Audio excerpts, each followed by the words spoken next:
Well, my name is Timothy, and today's flight was from Gove to Bremer Island, and back. It was a pretty short flight, just 15 minutes.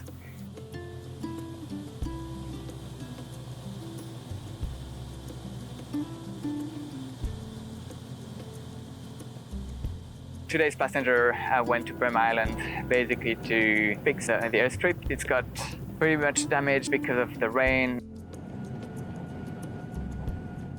My name's Michael. I work with Homelands operations, and today I'm on Bremer Island with the airstrip, which a couple of weeks ago we've got a bit of water washouts going across the airstrip from our wet season, so I'm just repairing that for the pilots to come and be able to land in the community and take people out if it's an emergency and what have you.